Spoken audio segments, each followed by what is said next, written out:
Hi guys, आज के इस वीडियो लेक्चर में हम आपको बताएंगे सम बेसिक कंसेप्ट्स के बारे में। तो आइए शुरू करते हैं। सबसे पहले है भाषा यानी कि लैंग्वेज। लैंग्वेज वह साधन है जिसके द्वारा हम अपनी थॉट्स, विचारों को, फीलिंग्स, भावनाओं को लिख कर या बोल कर प्रकट करते हैं। उसके बाद है हमारा ग्रामर। ये वह सब्जेक्ट है जिसके द्वारा हम सही पढ़ने, लिखने और बोलने का जो रूल्स होता है, नियम, उसके बारे में जानते हैं। उसके बाद है हमारा अल्फ़ाबेट। अल्फ़ाबेट जो है उनमें 26 लेटर्स होते हैं। ये एक पूरे A to Z लेटर्स जो होते हैं उनका समूह होता है और इनका यूज जो है फिक्स्ड ऑर्डर में किसी भाषा को, किसी वर्ड को लिखने के लिए किया जाता है। जैसे आप छोटे क्लास में पढ़े होंगे राइट इन अल्फ़ाबेटिकल ऑर्डर, तो आप देखोगे पहले ए वाले वर्ड, फिर बी वाले वर्ड, फिर सी वाले वर्ड। उसी प्रकार आपका लेटर है फर्दर डिवीज़न में। अल्फ़ाबेट जो होते हैं उनमें 26 लेटर्स होते हैं। और लेटर क्या होता है? ये एक स्मॉलेस्ट यूनिट है किसी भी भाषा का, छोटी इकाई जिसका खंड या टुकड़ा नहीं किया जा सकता। It is the smallest unit of any language. और इनका प्रयोग जो है वर्ड्स बनाने में किए जाते हैं। ये दो तरीके के होते हैं, कैपिटल लेटर्स और स्मॉल लेटर्स, जैसा कि आपको हम लिख के दिखा दिए हैं। और इसका एक फर्दर डिवीज़न आपको बताएं। ऐसे आपको पता होगा कि लेटर्स जो होते हैं उनमें 26 लेटर में 5 ऐसे लेटर्स हैं उन जिनको वाउल्स बोलते हैं, वॉवेल्स भी बोल सकते हैं। A, E, I, O and U, इनको हम बोलते हैं वॉवेल्स। और बाकी जो 21 जो है A, E, I, O, U को छोड़कर उसको हम बोलते हैं कॉन्सोनेंट्स। और कॉन्सोनेंट्स में ही W एंड Y दो ऐसे लेटर्स हैं जिनको आप सेमी वॉवेल्स कहते हैं, क्योंकि ये कभी कभी वॉवेल्स का साउंड भी देता है, इसीलिए उसको हम सेमी वॉवेल्स कहते हैं। नेक्स्ट हम वर्ड के बारे में जानेंगे। वर्ड जो होता है वह अक्षरों का एक समूह होता है जिनका कोई अर्थ निकलता है, उसे हम वर्ड कहते हैं। A meaningful group of letters is called a word. जैसे देखिए एग्जाम्पल में है cat, dog, pen, book etcetera. इनमें जो वर्ड्स हैं इनके एक सही अर्थ है, लेकिन अगर इनके लेटर्स को हम बदल देते हैं, देखिए जैसे कि हमने कैट में किया है TCA और डॉग का OGD, तो इनके कंप्लीट सेंस नहीं आते हैं। तो जिन लेटर्स के समूह का कंप्लीट सेंस नहीं आता उसे वर्ड नहीं कहते हैं।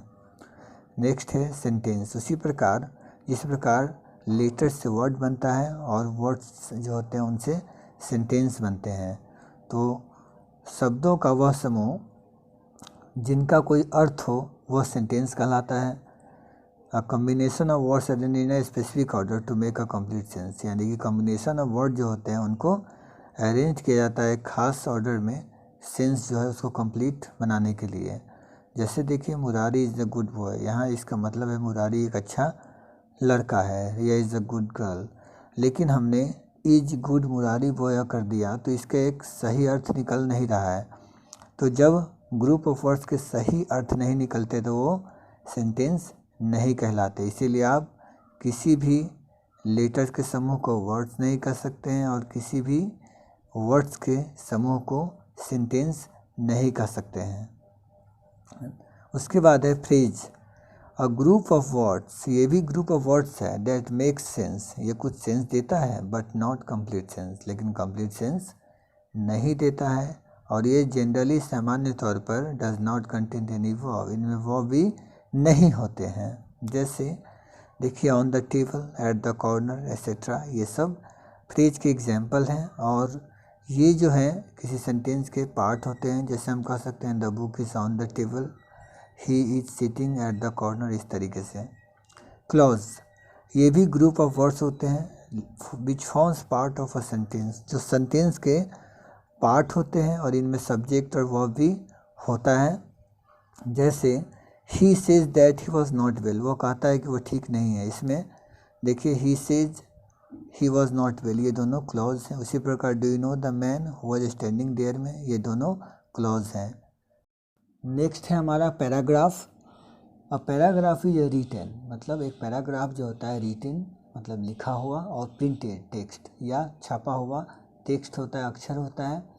कंसिस्ट ऑफ सेवरल सेंटेंसेस, जिनमें अनेक सेंटेंसेस होते हैं, वाक्य होते हैं। And deals with a single theme, और ये किसी एक विषय या मुद्दे के बारे में डील करता है। And starts on a new line, और एक फिर नए लाइन से शुरू हो जाता है, जो आप अनेक प्रकार की बुक्स में देखे होंगे पैराग्राफ के बारे में। अब है हमारा प्रीफिक्स। प्रीफिक्स जो होता है वो एक खास वर्ड नहीं होता है, लेटर्स का समूह होता है, लेकिन एक खास वर्ड नहीं होता है। किसी वर्ड के शुरुआत में आकर, बिगनिंग में आकर ये उसके मीनिंग को बदल देता है। जैसे कि आप देखिए इररेशनल, दोनों मिलकर क्या बना, इरेशनल। उसी प्रकार इम्पोलाइट, अननेचुरल। तो इस तरीके से जो है ये यूज होते हैं। नेक्स्ट है हमारा सफिक्स। सफिक्स जो होता है ये भी कोई खास वर्ड नहीं होता है, किसी वर्ड के एंड में मतलब अंत में लगता है और उसके मीनिंग को बदल देता है। जैसे मैरी प्लस सीज, मैरिज, आप जानते हैं मैरी मतलब शादी करना होता है, जो एक वर्ब है, और जब ये मैरिज बन जाता है तो एक नाउन बन जाता है, यानी कि पार्ट्स ऑफ स्पीच में भी ये डिफरेंस आ जाता है, अंतर आ जाता है। उसी प्रकार हमारा अराइवल है, एक्टिविटी है, प्रेजेंस है, अग्रीमेंट है। तो इन सभी को अच्छी तरह से आप याद रखेंगे और अपने नोटबुक में उतारते चलेंगे। नेक्स्ट है हमारा सिलेबल्स। सिलेबल जो होता है a part of a word which contains one vowel sound, ये किसी वर्ड का पार्ट होता है जिनमें एक वाउल साउंड, इसको वोवल भी कह सकते हैं, कंटेन करता है। ऐसे ऑक्सफोर्ड में वाउल होता है इसका उच्चारण।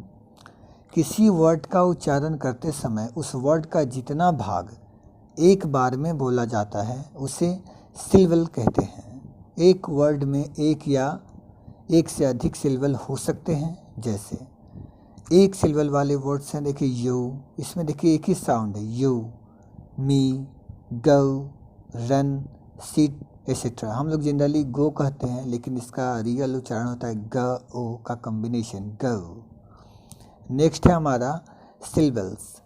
अब ये देखिए दो सिलेबल वाले वर्ड्स हैं, जिसमें देखिए इसका उच्चारण दो वोवेल साउंड आएंगे इसमें। जैसे देखिए वाटर, वाटर, जैसे वाटर दो साउंड आ रहा है, मंकी, मंकी दो साउंड आ रहा है, ब्यूटी, ब्यूटी एसेट्रा। अब हमारा देखिए दो से अधिक सिलेबल वाले वर्ड्स, जैसे ब्यूटीफुल, 3 आ रहे हैं इसमें। डेमोक्रेसी, इसमें 4 आ रहे हैं।